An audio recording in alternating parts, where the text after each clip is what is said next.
It's certainly an intelligent move by MG to move into the SUV sector. See, that's what people want, and if you give the people what they want, well, they should be queuing up at the door. And the MG GS sticks closely to its original concept car, which is no bad thing. The flowing front end of the car leads along the bodywork to a rather stockier, squared-off rear end. This gives it a more rugged, more high-riding appearance. The design is garnished with a thin grille behind the MG badge. Top specification models receive the roof rails, kick plates and glossy black design elements. Moving into the cabin, and you'll find quite an intricately styled dashboard. You get this nice gloss plastic finish over the centre of it, and it has some interesting curvatures and concave elements. The centre console houses a new touchscreen infotainment display that is a marked improvement over systems in MGs of old. Whilst the interior visuals are certainly interesting to look at, I have to say, whenever you start feeling around the cabin, some scratchy plastics do start rearing their ugly head. That said, these heated front leather seats are actually pretty comfortable and make for good posts on longer journeys. The rear bench seats 3, and there's plenty of head and legroom for all occupants, even with the central occupant receiving a nice flat floor. Boot space is a respectable 335 litres or 1,336 litres with the rear seats folded flat. Hitting the road in the MG GS reveals a car that actually handles pretty well. It's quite resistant to body roll, and the sensible weighting to the steering makes inputs quite precise. I would say that ride is maybe a little bit harder than its key rivals, but that's sort of the trade for the sportier handling.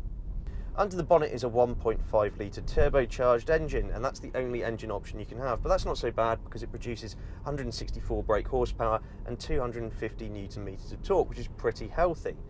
What I will say is, though, that the turbo takes a little bit of time to spool up, so you do have a notable lag before it gives you that performance. And an option in our test car that has been fitted that further amplifies that hesitation is this 7-speed dual-clutch automatic transmission. Now, whilst a dual-clutch 7-speed gearbox sounds great on paper, in reality, this one spends most of its time, well, asleep. You put your foot down, there's not a lot happening, then it realises that it wants to change down a gear, then you've got to wait for the engine turbo to spool up before you actually go anywhere.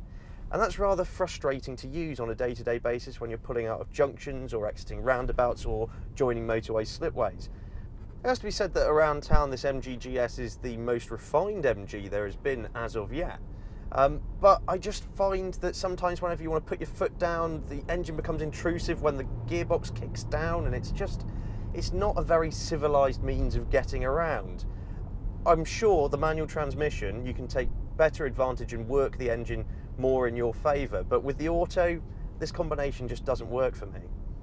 And whilst we're being brutally honest, a number of faults have reared their head whilst testing this car, most notably the rear parking sensor that remained stuck on even when there was nothing behind the car.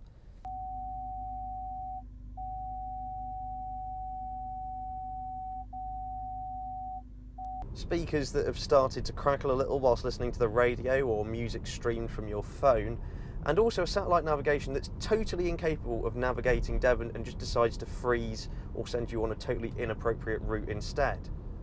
MG claim that this engine and gearbox combination will emit 141 grams per kilometre of CO2 and achieve 45.5 mpg combined. At £14,995 and with respectable levels of standard equipment, the MG GS does appear to represent pretty good value for money.